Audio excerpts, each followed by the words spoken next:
My dear railwaymen, I am presenting this video to explain how the protections are available for the disabled persons, those who have been medically decategorized while they are in service. Whether it is a station master's category or a loco pilot category or a PWA category or a signal inspector category or a gangman, whatever it may be. The protections are extended by the statute and the act passed by the parliament. Previously, the act was called as Persons with Disabilities of Equal Opportunities of Protections of Right and Full Participation Act 1995. In short, PWD Act, that is Persons with Disabilities Act. And then the provisions have a, what you call small changes, amendments, and it has been called as Rights of the Persons with Disabilities Act 2016.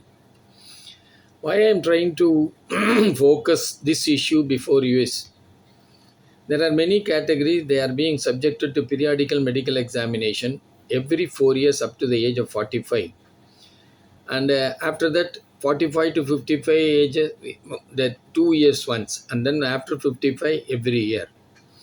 And while doing so, the open line staff are facing many hardships, and with all their problems and inconvenience, they are working against the nature, and they are subjected to many inconveniences like weather conditions, cyclone conditions, hot weather, cold weather, and everything.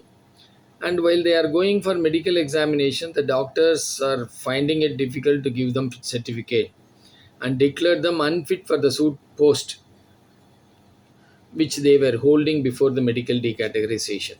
Suppose a station master, if he goes for a medical examination at the age of 47 or 45, after reaching the grade pay of 4,800 or level 8, whatever it may be, he may be declared unfit. And, and as far as possible, yes, one doctor cannot declare them unfit. Only a board can declare them unfit or unfit. And after issuing the unfit certificate by the board, the concerned employee is being kept under supernumerary post till such time and an alternative arrangement is made. The rules are very clear. Alternative appointment shall be extended to the medically decategorized employees with due protection of status as well as scale of pay or whatever you call, whether grade pay or whatever it may be, including seniority. The Act gives them all sorts of protection as far as medically decategorized employees are concerned. When the Act was promulgated as Persons with Disabilities Equal Protection of Rights and Full Participation Act 1995, Section 47 was the section under which you have got the protection, which very specifically says, Section 47, non-discrimination in government employments. No establishment shall dispense with or reduce in rank an employee who acquires a disability during his service, provided that if an employee after acquiring disability is not suitable for the post he was holding, could be shifted to some other post with same pay scale and service benefits. It is very important. Same pay scale with service benefits. 2. Section 47 2. No promotion shall be denied to a person merely on the ground of his disability, provided that the appropriate government may, having regard to the type of work carried on in an establishment by notification subject to such condition, if any, as may be specified in such note, we exempt any establishment from the provisions of this section. As far as the railways is concerned, there is no exemption given by the parliament. So I am trying to insist it the same scale of pay and the grade pay is, when you are being given alternative employment, you must be extended with the scale of pay as well as your erstwhile seniority position to the grade pay to which you are holding before that, before you are being declared unfit for the said post. The rules are very clear.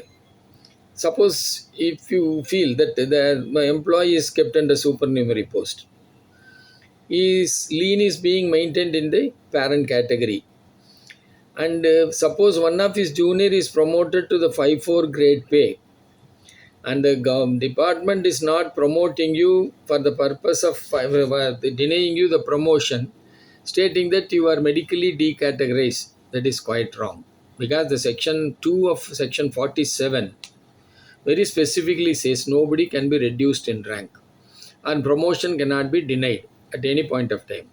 So if your junior is promoted, even though you are under the supernumerary capacity, in the supernumerary capacity after that medically decategorized, after being medically decategorized, you are also supposed to be promoted on par with your junior.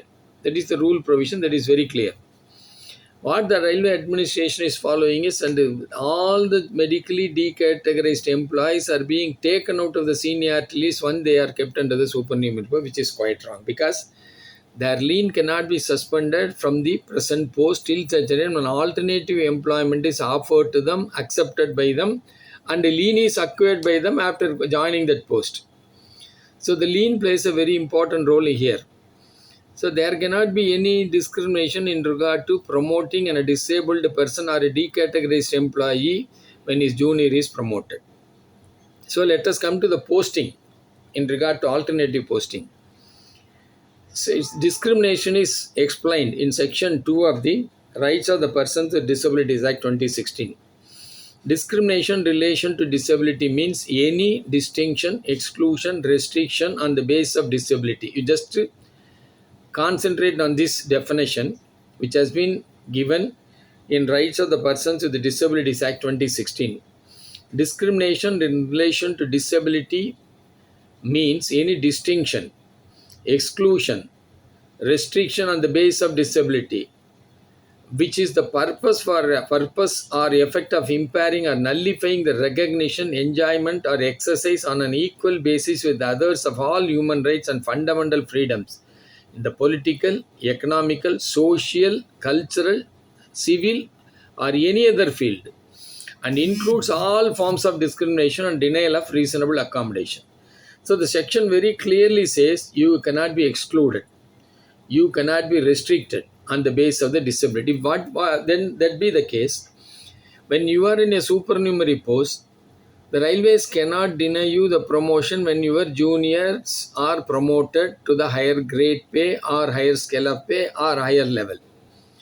So till such a time an alternative employment is offered to you, your lien must be maintained in the parent cadre, and you should also be promoted on par with your juniors. So this is the legal position or a legal position, and the statutes also very clear on those aspects. And the railways has also adopted this act under chapter 13 of the Indian Railway Establishment Manual, as well as chapter 3 of the Indian Railway Establishment Code.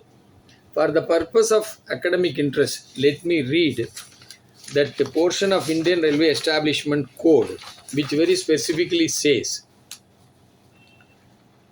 termination of service of an account of inefficiency due to failure to conform to the requisite standard of physical fitness. This is the Rule 304 of Indian Railway Establishment Code.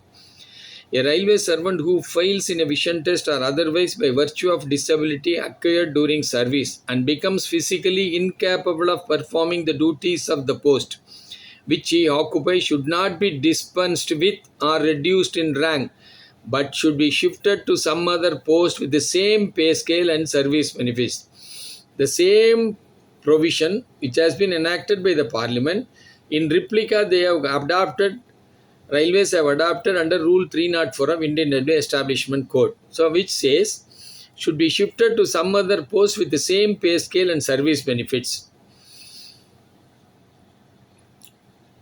Railway servant falling in class 1 above cases to perform the duties of the post he is holding from the date he is declared medically unfit for the present post. If such a railway servant cannot be immediately adjusted against or absorbed in any suitable alternative post, he may be kept on a special supernumerary post in the grade in which the concerned employee was working on regular basis before being medically declared unfit, pending location of suitable alternative employment for him with the same pay scale and service benefits. Efforts to locate suitable alternative employment starting immediately. This is the rule provision as far as Indian Railway Establishment Codes are concerned. As far as what you call seniority is concerned, Indian Railway Establishment Manual is very specific on this subject under that chapter 13. And 1309, which specifically says benefit of past services to be allowed. A disabled medically decategorized railway servant absorbed in alternative post will, for all purposes, have his past service treated as continuous with that in the alternative post. This is the past service that cannot be wiped out. That is para 1309 of Indian Railway Establishment Manual. 1310 speaks about seniority. Fixation of seniority of disabled or medically decategorized staff absorbed in alternative employment. This is very important. You are supposed to observe very keenly those who are affected by this what you call discrimination in regard to alternative posting. They will have to take a leaf out of this for what you call paras of Indian Railway Establishment Manual as well as the code, and you will have to fight on your own to see that you are also elevated to a correct position in the seniority as well as in the posting. The disabled medically decategorized staff absorbed in alternative post should be allowed seniority. Again, I am insisting, should be allowed seniority in the grade of absorption with reference to the length of service rendered on non-fortuitous basis in the equivalent or corresponding grade before being medically and declared unfit. What does it mean? Again, I am reading it. The disabled bar medically decategorized staff absorbed in alternative post should be allowed seniority in the grade of absorption with reference to the length of service rendered on non-fortuitous basis in the equivalent or corresponding grade before being declared medically unfit. So, for example, when I was working in 4600 grade pay, in the year 2007, if they declare me unfit, my date of entry into 4600 grade pay, if suppose it was on 1/7/2006 or 1/7/2007, you just, for example, I am telling. So my posting as chief OS, not junior clerk, again I am repeating, I cannot be posted as a junior clerk because status, service benefits as well as scale of pay is very important. Status is very important. They cannot say that I am giving you the pay which you have drawn before being medically unfit. So pay is protected. You don't enjoy other benefit. That is quite wrong. So if I am made unfit on 1/6/2007 when I was holding the post of 4600, my date of entry is if it is on 1/6/2007, then my seniority as chief OS must be construed as my date of entry as 1/6/2007 and all the consequential benefits to be extended to me. Suppose if chief OS seniority list, my date of entry into 46 is 1/6/2007, I must be kept above those who have entered the 4600 as chief OS on 2/6/2007 and below 31/5/2007. So in between 31/5/2007 and 2/6/2007, my entry must be assured and my seniority must be assigned. What the railway administration is doing is vice versa, what you call against the rules. And they are asking the station masters, loco pilots and other categories of the people to give it in writing. I am ready to join in the lowest seniority as junior clerk with pay protection. And our people are also willingly giving it in writing that I am ready to work as a junior clerk. My only humble plea before is protect my pay. That is not correct. You are eligible for pay protection, seniority protection, scale protection. Suppose if you just take for example, if I join, because before 2006, there was no grade available for the OS to the scale of pay of 7,450, 11,100. Suppose a station superintendent who was working in the grade of 7,450 was declared medically unfit before 1/1/2006. If he is posted in the personal branch, He should be the senior most in the entire personal branch, and the next APO selection under 70% quota, he will be the senior most available, and certainly he is eligible for APO by way of a simple selection or a modified selection process. So why we should lose all these things? Because when I have read the rule, you must be able to pick up the crux of the issue. The medically decategorized person cannot be discriminated. The first point. And while you are giving them alternative employment, they must be given equal rank and equal position. And seniority must be assigned in a particular posting, alternative posting.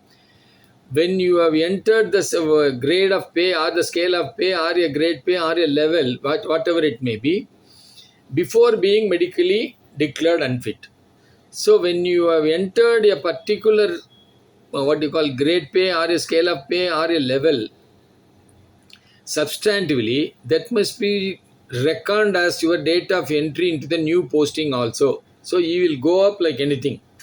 So as far as station masters are concerned and loco pilots are concerned, you need not accept the junior clerk post. You are not supposed to accept the junior clerk post. What is required is a committee has to look into the issue of alternative employment to be offered to the medically decategorized employees.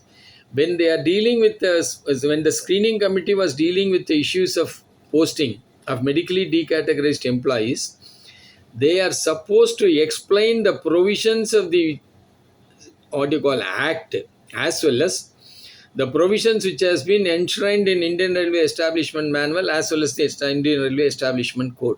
And they must also explain to you these are all the protections given to you by the parliament, by the society, and you can enjoy it. They cannot simply ask you to give it in writing that I am ready to go and I am willing to work as a junior clerk and all these things. It is against statutes. And they are also that screening committee, the participants in the screening committee as officers are also punishable under this act. Violation of this act is punishable. I can read the punishment nature also which has been given in this. Punishment for contravention of provisions of the act or rules or regulations made thereunder. Any person who contravenes any of the provisions of the act or any rule made thereunder. Act is also punishable. Any rules made thereunder. That is, railways have made rules under Indian Railway Establishment Code as well as Indian Railway Establishment Manual under chapter 13 and 3 respectively. Any person who contravenes any of the provisions of this act or of any rule made thereunder shall for first contravention be punishable with fine which may extend to 10,000 rupees, and for any subsequent contravention with fine which shall not be less than 50,000 rupees but which may extend to 5 lakhs rupees. You just imagine if a DPO or a senior DOMO or a senior DOM who is sitting in the screening committee ask you, demanding you to give it in writing that you will be going as a junior clerk with the pay protection, they can be taken up under this act. So why we should lose our benefits which has been extended by the parliament? And what we do is, and all the organizations are neglecting these people, saying that they are enjoying without performing duty, they are getting their salary and all. These are all the welfare measures extended by the parliament to the disabled person, and that has come from the one convention which was held in Beijing. It is not one day affair. There were many things. It was brought into the effect by the convention for the purpose of extending benefit to the disabled person. So this is very, very important one. And while dealing with these issues, there are many judgments which has been given by the Supreme Court, which was ordered by the Supreme Court in a we can even say that is historical one. In as far as one Kunal Singh versus Union of India is concerned, they very specifically stated the need for a comprehensive legislation for safeguarding the rights of the persons with the disabilities, enabling them to enjoy equal opportunities, help them to fully participate at national level was felt for a long time. To realize objective that people with disability should have equal opportunities and keeping their hopes and aspirations in view of their meeting was called the meet. To launch the Asian and Pacific decades of disabled person was held in Beijing in the first week of December 1992 by the Asian and Pacific countries to ensure full participation and equality of people with disabilities in the Asian and Pacific region. A proclamation was adopted in the said meeting. India was a signatory to this proclamation and they agreed to effect to the same. Pursuant thereto, this act was enacted, which came into force from 1st January 1996. So, this is not an ordinary act. This was based on a detailed discussion how the disabled person or a decategorized person while in service must be protected. With all that, the railways are playing havoc with the disabled person, decategorized person, and people are also become a mute spectator to the onslaught or the injustice meted out to the railway employees. I do not know why the organizations, the big organizations, are not bothered about these medically decategorized people and they are not raising their issues at all. One of the demands of the All India Station Masters Association in the 1980s was to protect the medically decategorized employees. There must be a protection to them. It is because of the occupational hazard we are facing all these problems.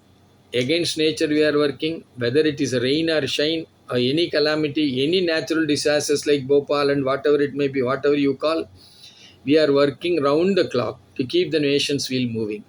But in reciprocal gratitude, the railway administration is utterly failing and they are keeping us in what you call an untouchable lot.